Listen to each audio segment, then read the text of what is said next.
Hello, my friends, and welcome back to Meerkat Musings. I'm your host, Ben, coming at you with some post-England thoughts, following on from another rather tame display against Slovenia at the end of the group stages. Ironically, despite this rather tame display, despite a series of rather tame displays, England actually topped Group C, and I will leave you, the listener, to decide what that means for the quality of Group C. But yes, England topped the group, and in doing so actually have granted themselves a pathway towards the final that on paper might seem easier than other possibilities.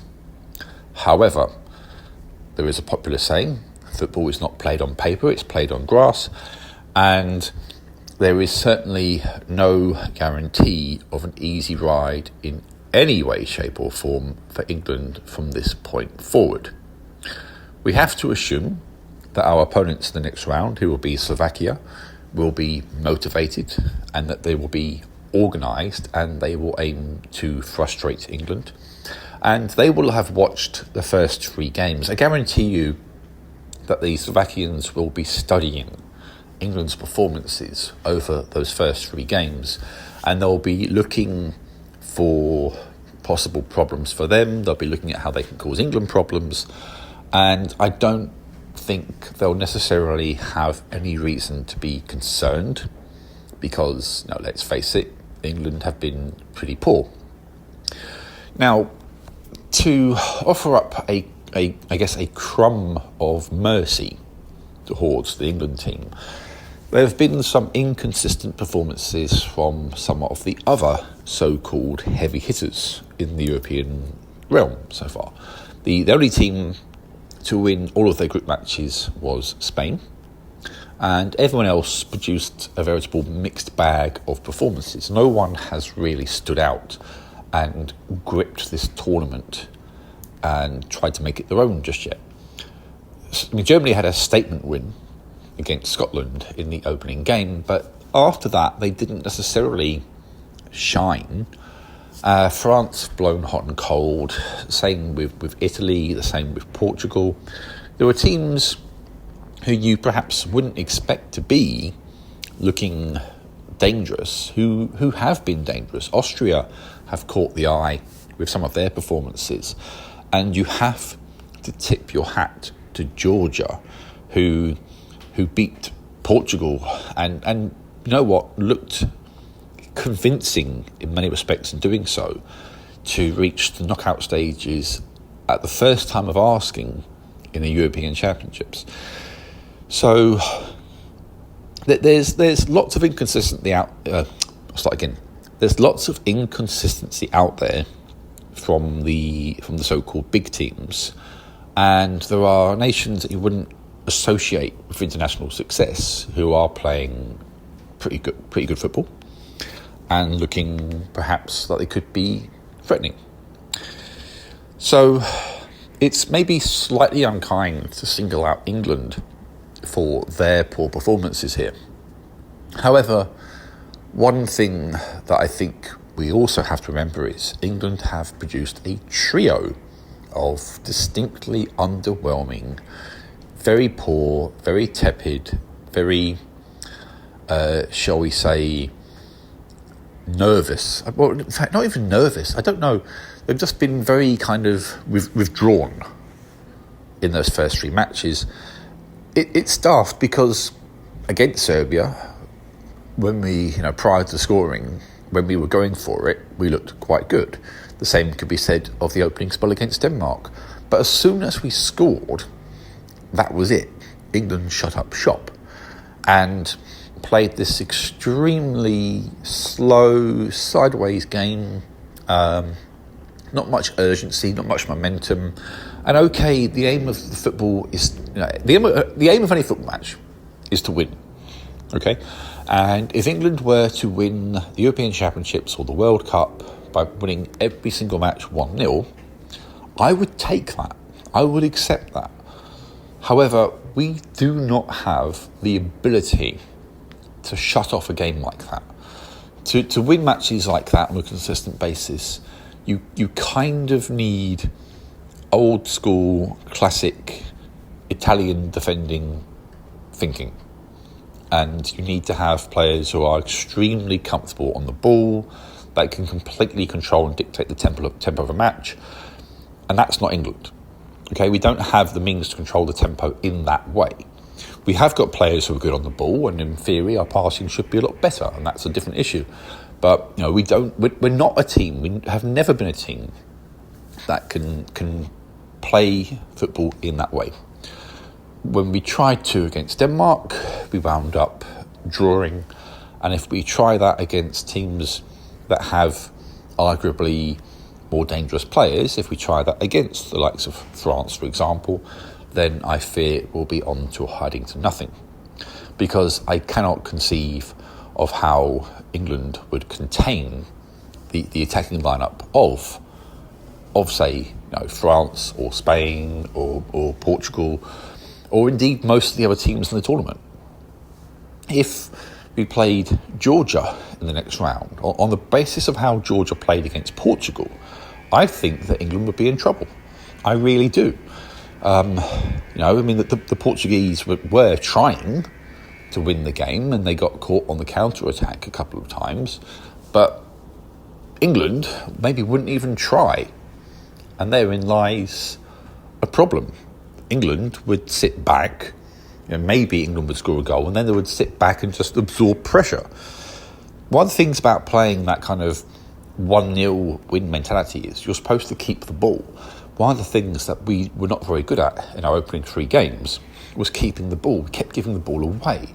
Players like Jude Bellingham, who are supposed to be sensational passers of the ball, players like Trent Alexander-Arnold, players like Kyle Walker, all these players who are supposed to be able to keep the ball, kept giving the ball away. And that just sort of says, hang on a minute, how are we supposed to play a possession-based game and close off matches when we can't keep the ball for 5 minutes? We're not going to win the Euros, certainly not on the basis of how we played so far. And to be fair, I've been saying since before the tournament started, we wouldn't win it. But now I just fear we're going to slide out in the weakest way possible. And it honestly wouldn't surprise me if that happened against Slovakia. There are glimmers of hope if we are prepared to be bold, and if Gareth Southgate's prepared to be a little bit different in terms of how he lines the team up. But that would depend upon Southgate being bold, and one characteristic of Gareth Southgate is he plays it very, very safe. And this is where you have to address a certain contradiction, because yes, Gareth Southgate did take England to a World Cup semi-final in 2018. He guided England to a European Championship final in 2021. But equally, you always felt in both those tournaments, really, that the moment we came up against a really solid opposition, we would probably be on a hiding to nothing. And, sure enough, that happened at the World Cup. Sure enough, it happened at the Euros. And at the last World Cup, we went out in the quarterfinals, it happened again. As soon as we came across a team that was of a high standard, we went home. And so, assuming we get past Slovakia, we could end up facing Italy in the quarterfinals.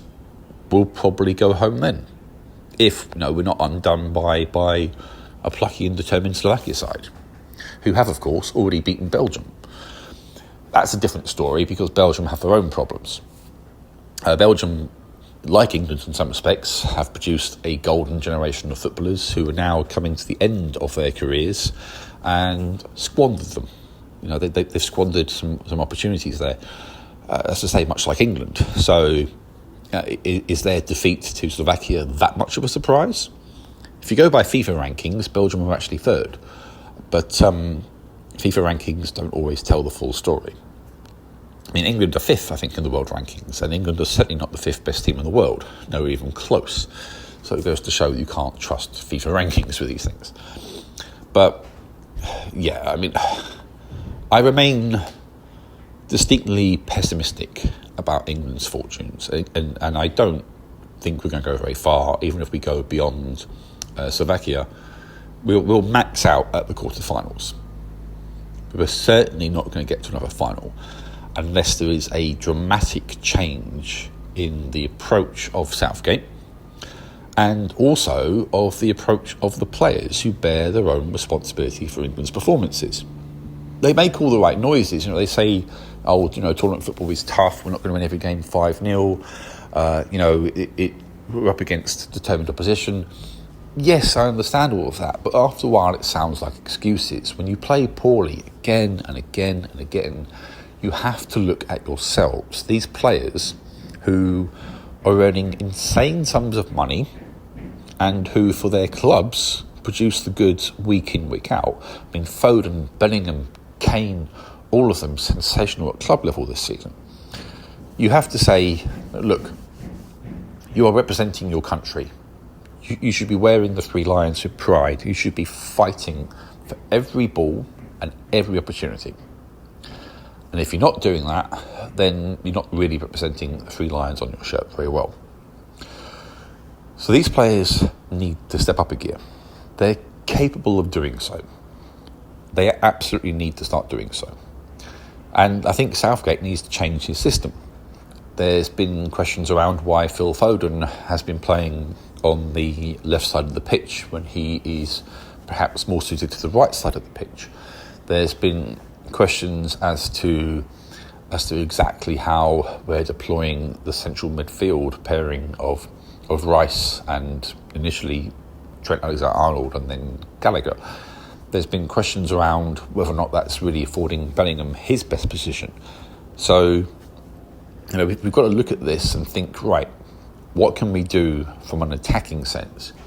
Defensively, England haven't actually been too bad. In those draws with Denmark and Slovenia, aside from, of course, Denmark scoring a pretty good goal, we weren't really threatened in either instance.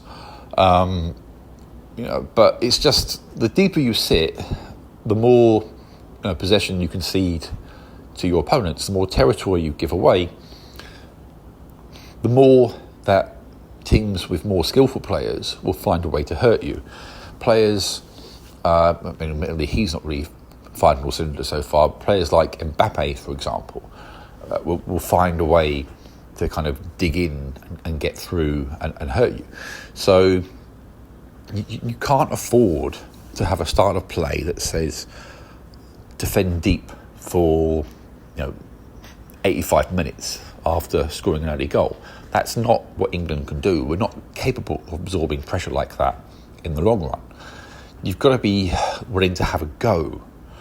And I've said this before, if England went out of the tournament having tried, if we have a narrow, 3-2 or 2-1 defeat to, say, France or Germany or whoever, but we've given a go, we've given a good account of ourselves, that's more bearable than simply sitting off, conceding a goal and just shrugging our shoulders and limping out of the tournament with our tail between our legs, having not given a proper account of ourselves. That's what we need the England team to do. We need the players to give a proper account of themselves. We need Southgate to think of a system and deploy a system which will allow them the freedom to get forward more in a way that really exploits these attacking players. We would like to see, I think I can probably speak on behalf of most of England here, more of Cole Palmer, who finished the season at club level playing brilliantly, yet he's featured for part of the second half against Slovenia. You've got Gordon of Newcastle. He had a strong sort of finish to the season. He's barely featured. I think he's featured for 3 minutes. We've got these attacking players who've been in good form, but we're not seeing them, and that's baffling to me. We're not exploiting the best positions of players like Trent Alexander-Arnold, for example. But we're not seeing the right players in the right roles. And that, of course, is down to the manager. And then, what we do need to see from players is effort, hunger, desire. They need to remember what they're capable of. Will we actually get any of this going forward against Slovakia? I am not optimistic. However, perhaps, now that we're into the knockout rounds, now we're into a situation where playing it safe ensures you go home, perhaps Southgate will change his philosophy a little bit and give us the opportunity to go forward more. Because we're not going to win this tournament playing as we've played so far. And surely, Southgate, as much as he likes playing it safe, will know that. Time will tell. We face Slovenia on Sunday evening. Slovakia on Sunday evening.